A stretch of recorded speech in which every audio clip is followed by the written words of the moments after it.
These guys survived the David Kahn era of Timberwolves basketball and live to tell about it. It's Flagrant Howls. Future so bright, Kyle. Future so bright. I don't want anyone to see my eyes right now. I thought it was the Jim Pete stunt. Future so bright, gotta wear shades. No, it's these stayed out till 4 a.m. in Phoenix celebrating a future sweep shades. That's what we're rocking here. It's coming to you live from downtown Phoenix this morning. This is the second pod in 5 or 6 hours. My roommate, you might have heard of him, Dane Moore, is a really good friend. He woke up. He didn't wake up. He just got on a plane at 4 a.m. to fly to Chicago to celebrate a friend's wedding. So so he's celebrating a wedding tonight in Chicago, and then a funeral tomorrow night in Phoenix, right? Yeah, and I have all black. I have a black polo, black pants, black shoes, black hat. Not one surprising one. So, what a game, man! What a time! What a week for Minnesota sports. You saw a team that's been painted as, inappropriate, unprofessional, immature at times, young, whatever. They came in last night, and for a Phoenix Suns team that had their backs against the wall, on the ropes, most pivotal game of this big threes era for Phoenix, and the Wolves led from the beginning tip to the final buzzer, all 48 minutes. Statement win from a franchise that continues to make more and more statements this season. I think it warrants a little something here on my soundbar, if I may, Kyle.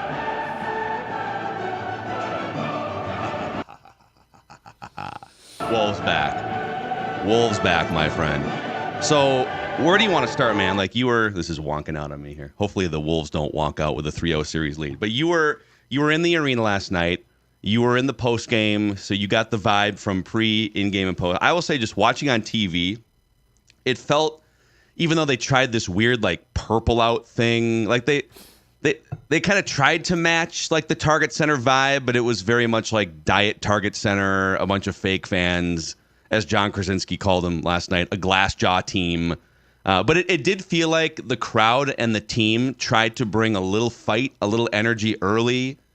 It felt like Bradley Beal and Devin Booker were looking for a fight in the paint, bringing shoulders to defenders, knocking Mike Conley down. And then the Suns had to call timeout 5 minutes into the game because they were down 15-7. And then the air was just out of the arena until a little mini spurt in the fourth quarter. That's what it felt like watching on TV. Yeah, there was a good energy, I thought, around the arena. Anytime a team is down 2-0, we always say, the series doesn't start till the home team loses. So I think the Suns came in with a little glimmer of hope, hey, if we can get one, kind of reset, all regular season, the Wolves were so on their heels because the Suns were just throwing jabs and just pushing them back and back and back. It's kind of what Minnesota did in games 1 and 2. So you thought, okay, maybe the Suns come out firing. They did. Bradley Beal hit a 3, first possession of the game, and he was amped. And it's kind of been my biggest takeaway of being at these 3 games. Game 1, which was Wolves desperation mode. Game 2, don't lose home court. And then game 3, series, season, franchise, Matt Ishbia on the line, is that the Wolves took all these punches, and every time I looked up, they were ahead. Yeah, I know. That's the crazy thing, dude. The first quarter last night was wild. The Suns, I think, attempted 15 free throws. They were, to their credit, and Finch said this post-game to us, they were fouls. The Suns were just kind of dictating the level of physicality and all that stuff. And then you just kind of 24 minutes into the basketball game, look at the scoreboard, and the Wolves are up 6. And it's if you're a Suns team, it felt little brotherish. It just felt what else can we do to try to get over these guys? And they had no answers. Yeah. Well, I'm trying to find the tweet here. Our guy Jack Borman from Canis Hoopus was putting out some great math, just math. The nerdiest basketball math, and I love it, dude. He's on top of this, and he cited a story from earlier in the series here that came to fruition in front of our eyes, and I'll spare the stats here, but basically, the Wolves defense has baited the entire series. The Suns, who are a great three-point shooting team percentage-wise, the Wolves defense has baited them into taking long twos or even mid-range twos. And a lot of these are contested, by the way. I mean, how many times has Kevin Durant like from 18 feet, 15 feet, 20 feet, risen up with Karl Anthony Towns' hand just square in his face, right? Mm-hmm. So they're making it hard, but they're basically just tricking the Suns into a math equation that can't possibly work for them in this series. Go ahead, take these twos. Like, you can even make the twos. Go ahead, like Kevin, Bradley, Devin, go ahead, make your little Chris Paul elbow jumpers. That's fine. Because at the end of the series, the math can't work unless you are perfect with those long twos. And like when he tweeted that out, I started watching a little bit more closely. Like, yes, this is amazing. They're running the Suns off the three-point line or baiting them in. Hey, it's a nice little cozy area here for you to jump up and take a 18-foot jumper and maybe even cash it. You can feel good about yourself. And you're still down by 7 because you suck at math.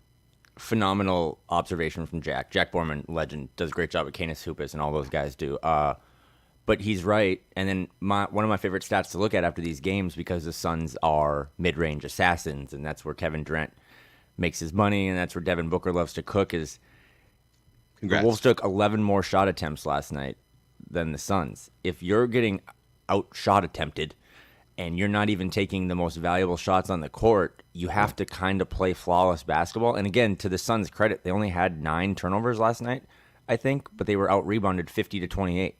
And the Wolves had 15 offensive rebounds, which every time, not to get too nerdy, but when you get an offensive rebound, that's just getting another possession. Yeah. And when you get 15 extra possessions, it just wears on a team. And then, Krasinski and I were both kind of on this. Hands up. I might know a little ball, Phil. They do have a glass jaw, and they don't have the depth. So the Grayson Allen injury last night when he was ruled out before the game was a bummer, because you want to see your opponent, be at full strength. But they just didn't really have answers. They went to bowl, and I think the second quarter a little bit he gave the arena a spark. But Okogie came in. Okogie was good. Yeah, Okogie was good. I would be shocked if they don't just lean into Okogie in Game 4 and try to play as small as possible. And Vogel started to make some adjustments, especially Kevin Durant at the 5, got away from Nurkic, got away from Eubanks, and that gave them a little problems. But Dane and I did a pretty lengthy pod after the game, and I kind of want your opinion on this too, because it was the big conversation the last couple of weeks of the regular season when reintegrating Karl. I thought Karl last night was awesome again. Those 4 fouls we can talk about, but in the first quarter and third quarter, his teammates, his coach, they all said we needed that. I mean, he came out cooking. Yeah. And when they went small, the Suns, and they had KD at the 5, that's just trouble for Karl and for Kyle and for Naz. And what Finch did was he just pulled Karl out of the rotation. He just sat him down. And after the game, Karl in the locker room was like, yeah, that's cool. That's what we should have done. I just want to win games. So just a big boy moment from a team that is kind of parlaying more and more of these big boy moments together. And again, you don't want to get too ahead of your skis after game 1 or 2 or even 3. I know no team has come back, but you just don't really know what the Suns can do. And if the Wolves are this locked in and this focused, what do you do if you're Frank Vogel? It is okay. There's like I know. Let's do like 4 hours of flagrant howls today. And the series isn't even over yet, but there's like 5 side streets here, and trust me, we will get to an Anthony Edwards side street. We've had countless listeners sending tweets. I saw some emails this morning. They want us to re-rank the players in the series now after 3 games, because we did it before the series. We're like, well, Anthony. So it's probably Durant and Booker, and Ant needs to prove, and we will get there. But you bring up Karl. And on one hand, it is frustrating that he just continues to find himself in foul trouble. And I know that, he protests some of the calls. Like, a lot of it's self-inflicted. You got to find a way to not. But I will say, like, in these games, when he hasn't been on the bench in foul trouble, he's been great. Mm-hmm. He's been rebounding. Last night he knocked down some big shots. He had 5 huge offensive rebounds in that game. And he's being tasked with a really just crappy defensive assignment where they're saying for most of the series, hey, man, we're just going to stick you on Kevin Durant one-on-one. We're not really going to run a double at him.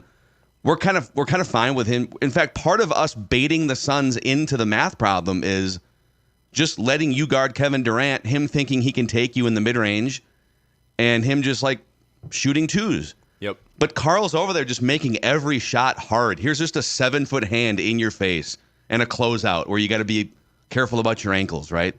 Because there's these big Karl Anthony Towns feet coming at you. But I think as a guy who's been really hard on him over the years, and I think a lot of it's warranted, aside from some of the foul trouble, his attitude's been great. He hasn't, because sometimes in the last 2 years, he'll get into foul trouble or like some things will spiral the wrong way, and then he's just shipwrecking the team for 2.5 hours.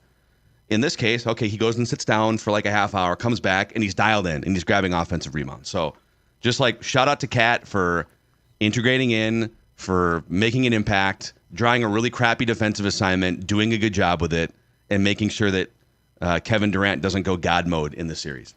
18 points, 13 rebounds, 5 offensive rebounds. Yes, he had 4 fouls. Mike Conley had 5. Jaden had 5. Rudy even picked up 2 early ones, where he had to go to the bench. Nikhil almost fouled out last night. Yeah, everyone. It was a next man up thing. But the one stat that really stood out to me was 1 turnover.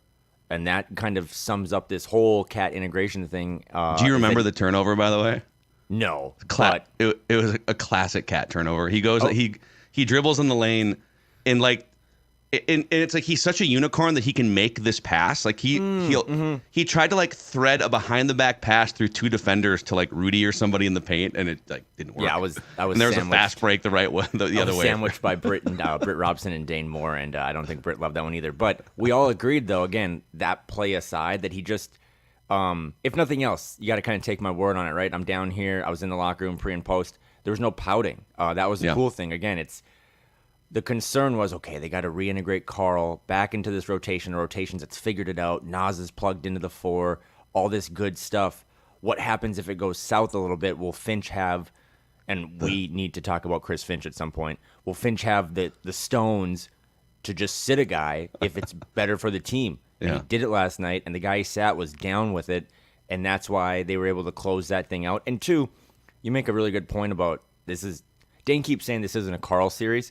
It's really not a power forward series for the Minnesota Timberwolves because Kyle Anderson has not been good. Yeah. I don't think, as much as he's a legend, I don't think Naz Reid has been that good, and Karl hasn't been good because they all are kind of stuck in, well, on defense we got to guard Durant, and we're going to lose that matchup. And if they go small, then we're kind of thrown into a weird, we got to get on the perimeter a little more type thing. So just not a series for them. But yeah, knock on wood, if they make it to the next round, all 3 of those guys might be the biggest X factor. You're going to need Karl and Kyle and Naz because you're going to have to throw as many guys at Nikola Jokic as possible. So shout out to Karl. I thought he did play really well last night coming off of a kind of a mediocre game 2. He kind of rebounded in game 3, literally.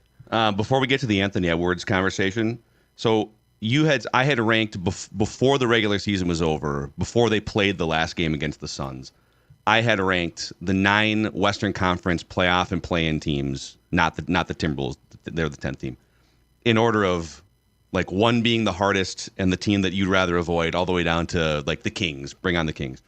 And I had the Suns number 1. And I have the Suns. You had Hold the Suns. Receipts. You had the Suns 4th. Okay. But that was before Game 82, where the Suns absolutely blew the doors off the Wolves. And I kind of did a victory lap on our next Flagrant House. I was like, hey, listen, Kyle mocked me for putting the Suns number 1. But, I mean, you were right, dude. This team, whether it was the Wolves just brilliantly holding back some adjustments, knowing that they were likely to face the Suns, and like, so then if you look at the 3 games, then the first game was a schedule loss. It was a back-to-back, like the travel situation was a disaster. The second game was a legit just a bad game. It was like 97-87. It was their worst offensive game of the year. But now that you look at it, like the third game, the Wolves just literally said, we're not showing anything. We're just going to, hey, if we win, we win, but we're not going to show you anything. So it's great that they've evened the season series now 3 games apiece. Game 7 tomorrow is going to be wild for the season series between these teams. But you were right about the Suns. Oh, thank you. I was wrong putting the Suns number 1. I just, and the reason the Suns actually looked good last night, I was rewatching a little bit of it this morning, at least the first half, is they played like they played at their peak in the regular season. They were moving the ball around. They were kind of playing a Finchian offense to an extent. Like they were really making the extra pass, really spreading people out, kind of creating driving lanes once they started to do that and hit some shots. They love to take threes. And then, just the Wolves, after they saw that, and again, that punch and that mentality, they just made adjustments. I mean, again, man, maybe now or later, Jim Pete and Britt Robson are 2 of like my legends and my idols, and they have covered this team or been around this team for as long as I've been alive. And it is no disrespect whatsoever to the past or the legends of the past. But Chris Finch is the best coach this team has ever had. You know, when Jim Pete said that on our podcast, like halfway through the year, and I think like both of us were like, "Whoa, Yeah. what? Flip Saunders?" And Flip Jim Saunders Pete loves was a Flip legend. Saunders. Yeah, he loves him. And even like some of the audience who heard that, I was reading the YouTube comments and some emails and stuff like, "Whoa, Jim! Like what's the thought was? Does Jim have a beef with Flip? Why would Right. Why would he say such a thing about Flip? And it wasn't about Flip Saunders. It was about Chris Finch. And we're seeing it, dude. Like to your point about it's not really a power forward series for the Wolves. The fact that it's not really a power forward series for the Wolves and they have blown the doors off the Suns in all three of these games is an incredible testament to coaching and matchups and adjustments. And this team has a lot of personalities, right? Like that Rudy Gobert thing, he comes from Utah, and last year he probably wants to make a statement or be like, "Hey, I'm Rudy Gobert," and that not ego. Ego sounds negative, but you just kind of got to ride with me here. Anthony Edwards, like big ego, right? Carl has had his history. You have all these other guys like Jaden can kind of combust and Naz Reid. Just you can't criticize Chris Finch for not calling timeouts or something, and then not also give him credit when his undrafted center becomes sixth man of the year, or Anthony Edwards has played 92% of his career for Chris Finch, and he's a super duper star. So the player development, the player relations, and again, I'm very privileged and very blessed. I got my credential here, Score North, so thank you and Judd and Dane for letting me be out here. But you got to see how those guys interact with him pregame, talk about him postgame. They're all on a string, and that string is led by Chris Finch. He is just an incredible leader, manages the personality as well. And I also think, too, now X's and O's, he's calling timeouts at the right time. He's not letting runs get away from him. Yeah. They're running some more structure, but that structure is then kind of leading to more flow. And he's just getting guys to buy in. Again, this team historically famously lost to the Grizzlies a couple years ago because they just couldn't rebound. A lot of the guys on that team are still here. Carl and Naz and Jaden. And now they're just rebounding better. He's getting his guys to just play defense on the perimeter for... Anthony Edwards played the whole second half last night. Yeah, and 43 minutes, dude. And Ant credited that week off to Finch was putting me in football drills, and he had me going double teams, triple teams, quadruple teams. So I'm just really proud of Chris Finch. And then just to kind of put a bow on it, I don't have the audio, but again, I tweeted this out. And this is important for you and I to talk about because we talk about the history on this pod. Someone from The Athletic last night basically just asked Finchy, "Hey, you're starting to have some success, but it's been like 30 years of decades of futility," as Glenn Taylor calls it. What's going on? And I've been in a lot of Finch pressers. He's always a cool cucumber. He looked that man in the eye and said, "I don't care about that stuff. I wasn't here for 26 of those years. We don't care about that stuff. We're living in the current." And it was about, they got to close the series out. Again, knock on wood. But if they do, to me, that's the moment that we stop with the Charlie Brown analogies and we stop with the PTSD. Because Chris Finch came out and told you, we don't care. Joe Smith, David Kahn, Steph Curry, Wesley John, none of that stuff matters to what we're trying to do this season. And I think that was kind of a pivotal moment for me as a fan, just to be like, you know what, he's right. Stop worrying about the past, enjoy the moment, because this moment, this team, this 22-year-old kid, it's kind of life-changing. That was one of the most mature, systematically dominant performances I have seen. I mean, we've seen some stuff in the finals, obviously. You've seen the Kobe's and there's like a finals level of domination, but it's hard to find a game of any superstar in the playoffs where you're getting doubled almost every possession and you make the right pass every time. He had one foul in 43 minutes despite being out on the perimeter guarding some of these guys all game. 36 points, 9 rebounds, 5 assists, defensive clamps, 11 of 11 from the free throw line, and most of those were down the stretch, close the game out free throws. Nothing but net on every single one of them. I have an exercise that I want to run through with you, but just you being in the arena, being in the post game, what was your number one Anthony Edwards observation last night? Oh, I kind of put me. Well, my number one thing, because we've talked about it on this pod before, is that the Suns are making a run in the fourth. They try going small. They're trying to just inject any life they can into that arena. And this 22-year-old kid who hugs Mike Conley after games and puts on a big smile and, is fun and does all the funny zooms and says all this funny stuff, had this look in his eye of, as he said to Scott Van Pelt postgame, I want to kill everything in front of me. Mm-hmm. And after he had killed everything in front of him, I had a direct line, and that man at 22, who does not know, Jace Frederick asked him about 90s wrestling, just started doing the suck it chant.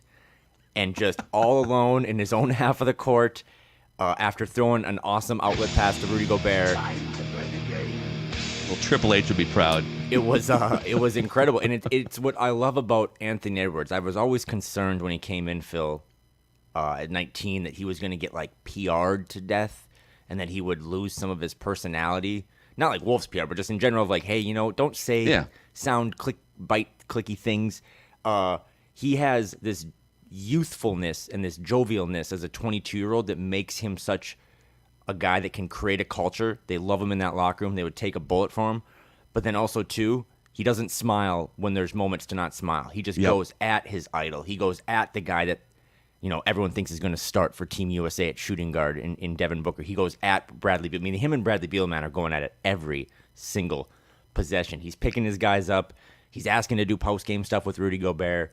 It's just, it's really incredible. And from a Minnesota sports fan thing, I was thinking about this with like the Vikings draft. It's rare that you just get to watch like a player, or I still call him a kid, like grow up in front of your eyes. We've all watched this kid since he got to Minnesota back in 2020. Yeah. And every time we expect him to, hit a double, he hits a triple. And it's just incredible. And the sky is kind of the limit. He buys into what Finch does. Finch coaches him hard. Finch said that after the game. He's like, these guys let me coach him. And I thought that is like the ultimate respect when you're talking about your players, is that they, make millions and millions and millions of dollars, way more than the coach. And they let Finch get hard on him. So he was incredible. His energy is intoxicating. And being at the arena last night, Phil, to answer your question, I think he won over a lot of Suns fans. Like, that's cool. Like, no. I think Phoenix people went back to their very nice places in Scottsdale last night and were like, I wish we had him. They were like I'd trade everything for him. And that's kind of a segue into my biggest takeaway. You know Nick Wright from like Fox Sports 1, he's a huge NBA guy. Great hair. Yeah. Hot takes, great hair is how I would describe Nick Wright. What is that? What is a? Oh, it's like that's Dairy Queen. Hot eats cool treats. We treat you right. Yeah. So Nick Wright has something that he updates every year called Club Superstar, where I believe there's 12 superstars in the Superstar Club, and only 12. Yep. And every single year, the 13th, 14th, 15th are lined up outside Club Superstar, and then there's like the penthouse level that's LeBron and Steph Curry, and then like maybe Luka Doncic jumped in to the second level a couple years ago. But there can only be 12 in. So if you're going to put someone in the club, you have to take someone out of the club. The capacity is 12. And I was thinking about Nick Wright's Club Superstar last night. Or if you want to think about like 12, 13, 14 players on a ranking ladder. And it was like Anthony Edwards last night in Phoenix blew past the security at the door, blew past the bouncer, kicked the door open, grabbed Kevin Durant and Devin Booker by the shirt collar, shoved them out of Club Superstar, and said, I'm in here now, boys. And then got out. That's what we watched last night. And then got bottle service of mimosas. Yeah. That's where I'm headed. It's a great analogy. I have nothing else to add. He really has, that's, people always say, do it in the playoffs. He's doing it in the playoffs, and he's doing it, it was a week ago. I have all the receipts, and I always wait until the final buzzer, but if they close this thing out on Sunday, you might as well unfollow me, because it's going to be 100 tweets of all the different people that said, this is a bad matchup. He's the third or fourth best player in the series. He continues to get better. He continues, after the game I asked Rudy, what's the biggest difference? I was thinking about this, Phil, when you said he had 5 assists. That was the worst stat of the night. I think that stat is misleading, because I think he had 8 hockey assists, getting off the ball and then it leading to another pass. But I asked Rudy, what's the biggest change this year compared to last year? And Rudy just, without even thinking, is like his playmaking.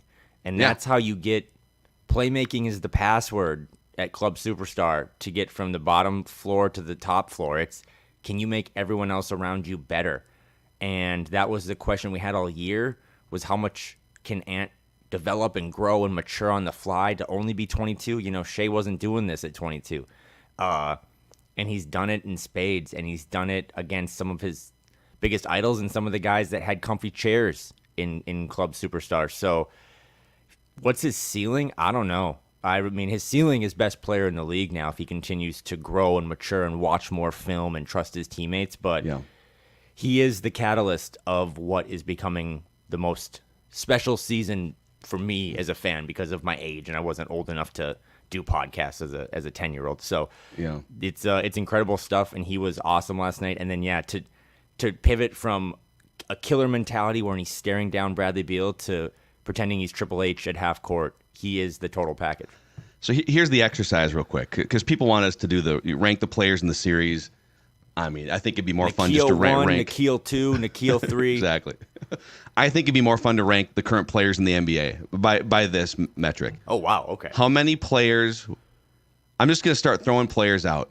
How many players would you say are definitively better than the version of Anthony Edwards we are seeing in the playoffs right now? And we're throwing out contracts. We're just going straight up, put this guy on the court for one game. On the court right now. It's the middle of the playoffs. Roll the ball out. Who wants to rock and roll? All right. Let's do it. So I'll start with, in no particular order here, by the way. I'm not starting like at the top of the NBA, but I want to start with Kevin Durant. Ant. It's Ant for me. It's not, and it's Kevin Durant's one of my 5 favorite players, not this season, of all time. But age matters, injury history matters, and also, and I've watched Kevin Durant as closely as anyone these last 3 games. I don't know if it's an youth or an age thing or whatever. He doesn't have that youthful jovialness. Like, he doesn't have that connecting gene right now. He does not.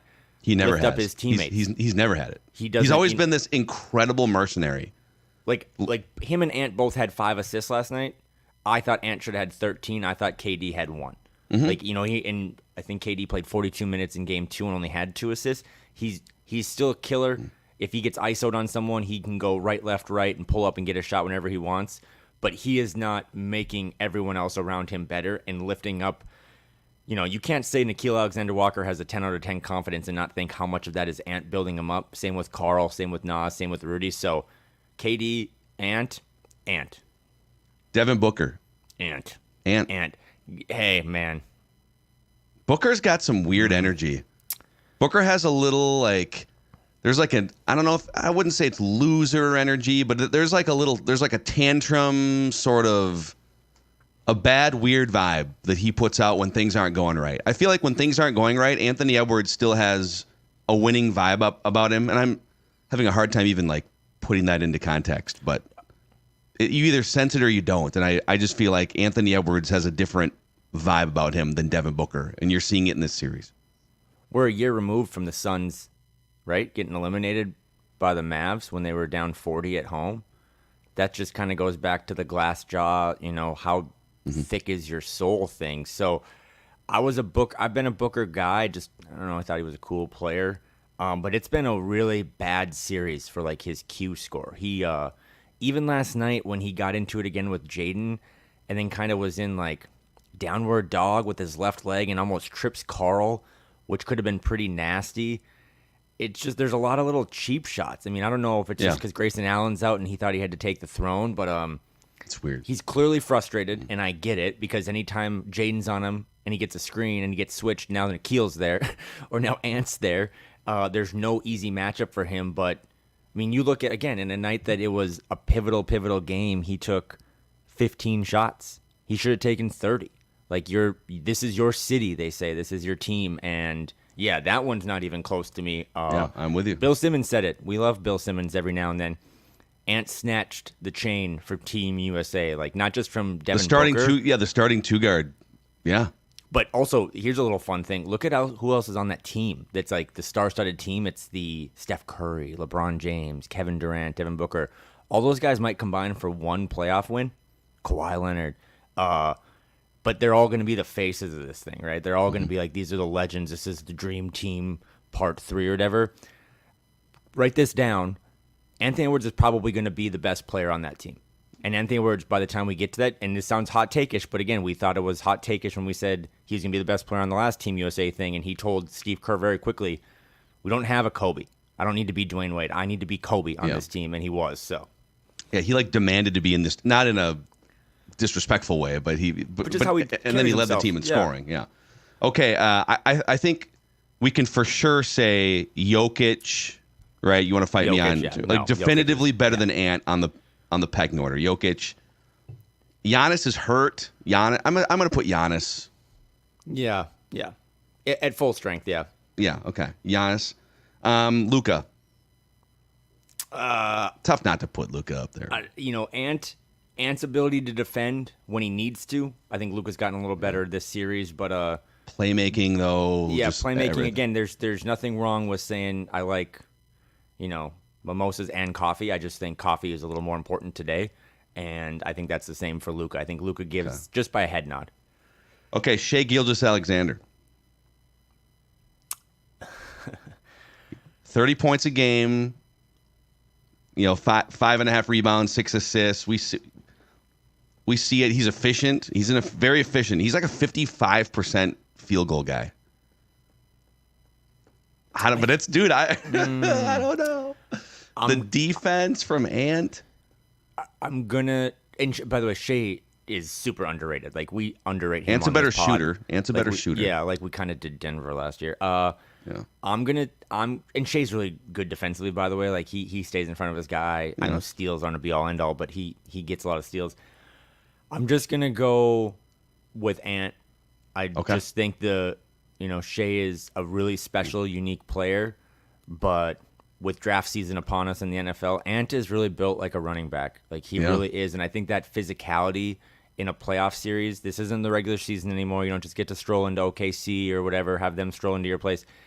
The physicality is like the biggest takeaway for me being on the road and seeing these games in person.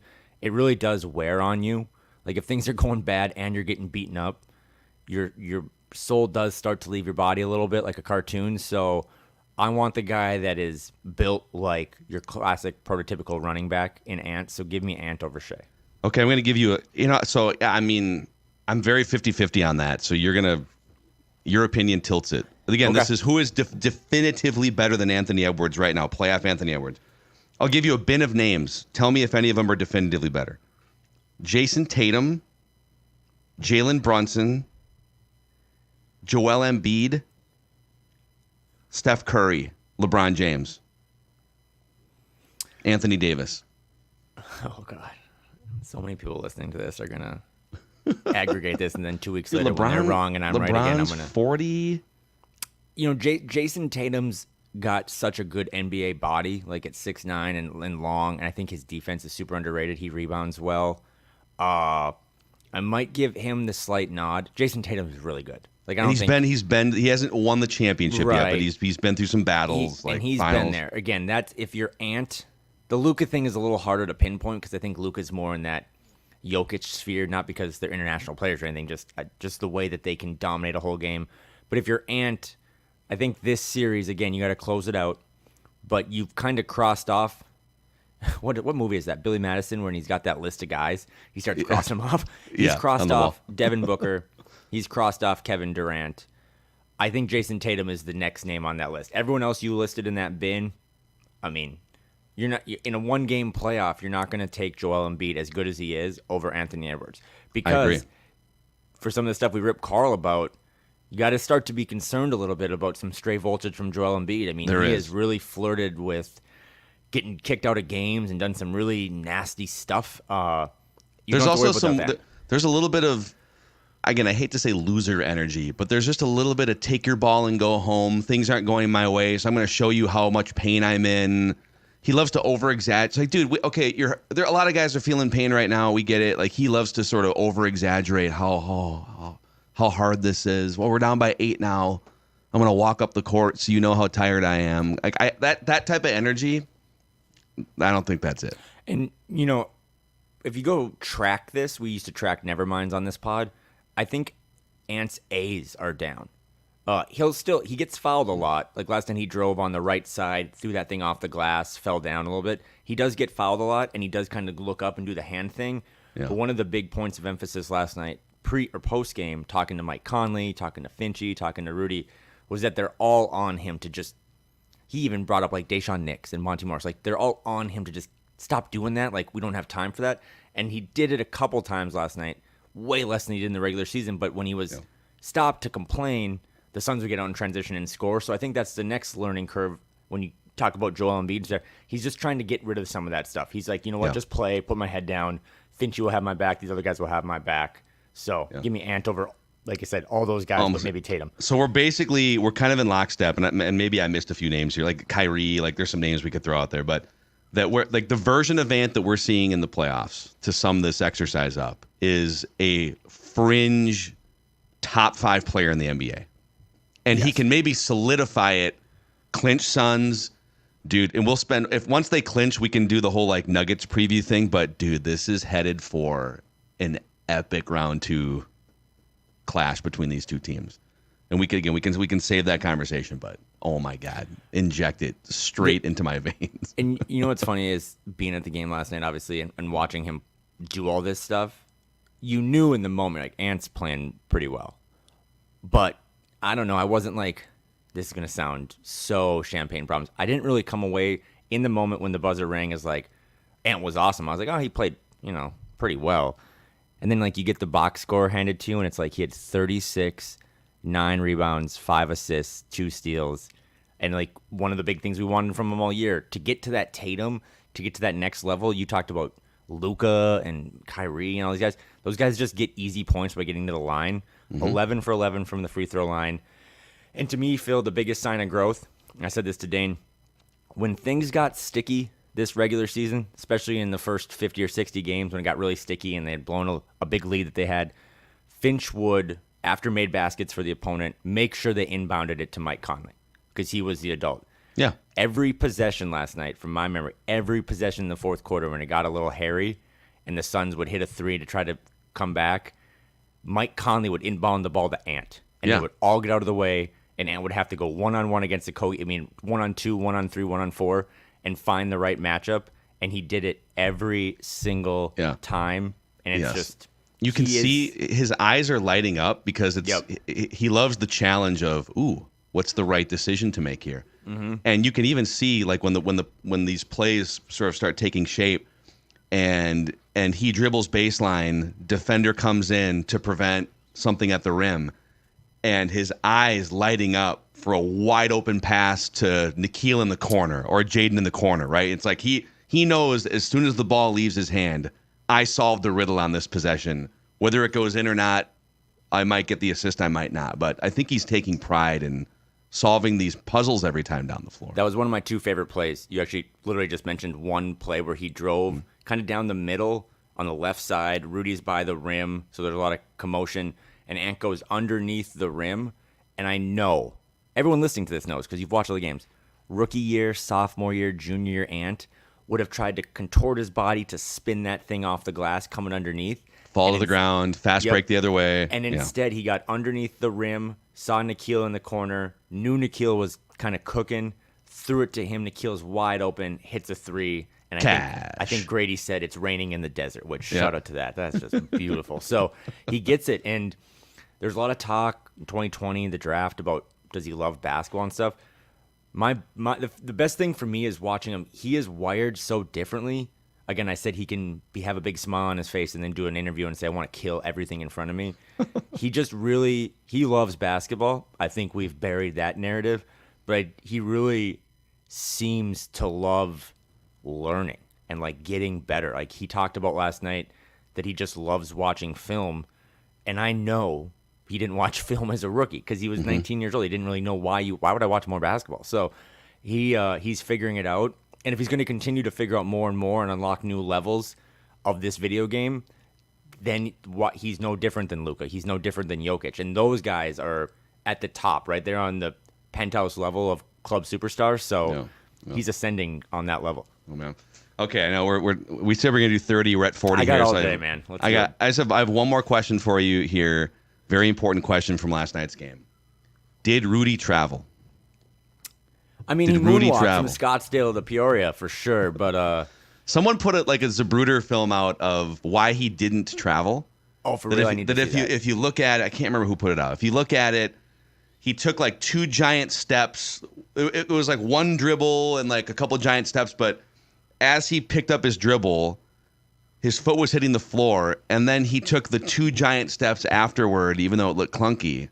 I think it was a travel, but it was much less of a travel than people thought when they watched it and complained on Twitter. He's so good. I know we don't want to go all day on this, but I want to just say, like, Nickeil Alexander-Walker was brilliant again.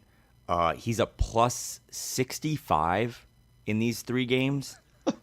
I don't quite, like, you want to talk about math? Yeah. If you really dive into that number, it's like, why would he never be on the court? And he's not, like, to be plus 65, a team high plus 65, and to also not start is just really incredible.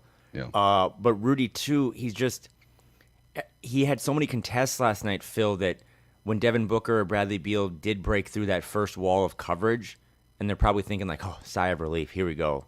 Nope, there's Rudy Gobert. And on offense, he was great. He had 4 offensive rebounds to Carl's 5, just timely tips. And I think that stuff, too, like that weird, I mean, he is now 3 for 3 in this playoff series of hilarious moments. He had that fadeaway jumper that was an and 1 in game 1. Yeah. He went coast to coast in game 2, and then he went coast to coast last night. He just, I don't know what to put to it, or I don't know who did it. You know this better than I do, that professional athletes in this modern era don't even really run their social accounts and stuff. But I'd be hard-pressed to not think about a year ago at this time when the Wolves were down 3-0. They steal game 4. They get a gentleman's sweep in game 4 and then lose in 5. There's weird stuff about, like, ripping the Rudy Gobert trade and Ant's IG, liking some of the comments and stuff. And just to see, like I've always said, like, look how far we've come, friends.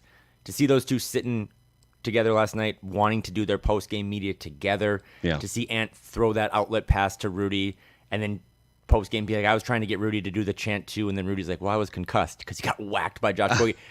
They've become kind of like brothers, and they're the 2 best players on this team, and they're 2 of the best players in the league. If we want to re-rank players in this series, I saw Udonis Haslem say that for the Wolves to win a playoff series, they're going to have to limit Rudy Gobert's minutes. He's second in minutes on the team. You can't get him off the court. How about that? Yeah. The narrative's gone from he gets played off the court against smaller lineups to you got to be careful not overusing Rudy for too many minutes in these key playoff games. And he's shooting, the big one too. He's shooting 86% from the free throw line on, I think, 8 attempts a game. But they do a Chick-fil-A thing down here too. I was kind of hoping for a free sandwich. But he made it a sweat there with that. He missed the first free throw. He did, yeah. So everyone on this roster has been good, and the guys that have struggled a little bit have embraced, Kyle, for example, has embraced just letting Finch do what he's got to do. So this is about as locked in of a team, and I can remember the comparisons to 03-04 are still crazy. I don't know if you saw this, but Ant matched Kevin Garnett for most 30-point playoff games in franchise history at 7. Ant's 22. Probably going to get a couple more of those. And KG tweeted during the game at Anthony Edwards, all capital letters, break every record. Yeah, that's when I started getting, that's when I put the glasses on. Because I was like, I'm not going to cry on Media Row again. It's cool stuff. It's a really cool roster. It's a really cool organization being here. They got the right people in there. I saw Mark Laurie last night. He was looking good. He was excited. So from top to bottom, it's a pretty cool story. And I think you'll get a kick out of this, but to kind of close it down on my end, in the locker room pregame, in the locker room postgame, big whiteboards in those visitor locker rooms, the Wolves just have in big red pen on the whiteboard the number 13. Because back to what Finch said about the PTSD and the history, they're not trying to just win a series. For me, that'd be great. For us, we'd probably say it's a successful season. Mm-hmm. But 13 is how many more games they need to win to get Mark, Alex, and Glenn on stage grabbing a trophy. Yeah. That's what they're trying to do. That's the number they keep referencing. That's the only number they care about is 13 more wins. And that just tells you how locked in this group of guys is. Yep. So, man, we'll see. Close it out, and then we can have the Nuggets conversation. There's also a really interesting Mavericks team that's lurking on the other side of the bracket, potentially, that could be fun. My last thing for you, Mike Conley and Nickeil Alexander-Walker combined for a plus 40 last night. 7 made threes, while D'Angelo Russell is checking his phone somewhere in isolation. Listen, I just don't. We've talked about this before. I just don't really like in-game tweeting, so I'm not going to do in-series celebrations until this thing is closed out. Again, we asked Ant, did you take their soul out of their body? And he said no, not until we win 4 games in the playoff series. So, TBD, put a pin in that. But I just want you to know that Twitter or X, whatever, does have that bookmark feature, and I have a lot of bookmarks. And we're just going to go through bookmarks the next time we record if this team has closed out the Suns, because there's a lot of bad things said about a lot of people on this team. And if we're going to keep saying you don't know ball, next pod might just be called You Don't Know Ball. You don't know ball. That's we should start a new podcast. You don't know ball. And it's not us like talking about the current events. It's us just reading vindictive tweets toward us. They said two bigs couldn't play together. They said they gave up too much for Rudy Gobert. You don't know ball. Yeah. Remember, by the way, they said they gave up too much for Rudy Gobert. The Wolves gave up more for Rudy Gobert than the Suns gave up for Kevin Durant. Yeah, because Rudy Gobert is more important. And by the way, I think it might have been me, actually, when we were doing a podcast. And I remember making a point to you. I said, if you look at like analytics and you look at their ages, would you rather have Rudy Gobert for the next 4 years or Kevin Durant for the same draft pick compensation and players? And I said, I think I'd rather have Gobert. And that looked like a terrible take for the first 12 months. But, I mean, Durant's 35.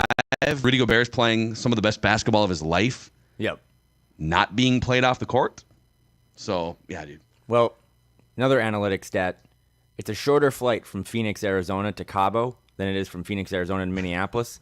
So I think one of those locker rooms knows that, and they got to close it out. The Wolves got to go home anyway, but I think there's a little extra motivation with that 13 and with the fact that they know how important that week off was to kind of get their minds right, get their bodies right, and reload.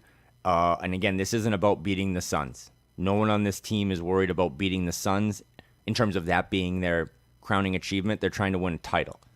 We're not comfortable with that. We don't really know what that means, but they know what lies ahead.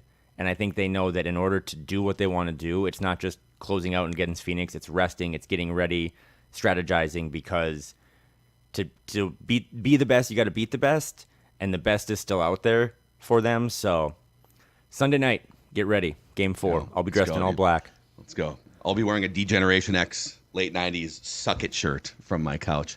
So he's Kyle Theige. Go get some brunch somewhere in the... Go to Old Town Scottsdale for a little Bloody Mary today. I know we're not allowed to talk about alcoholic beverages on this, but I'm going to be face down in a pool of mimosas here in an hour. So no, we're definitely allowed to talk about alcoholic beverages. Text me later to make sure that I'm alive. There he is, Kyle Theige, reporting from Phoenix.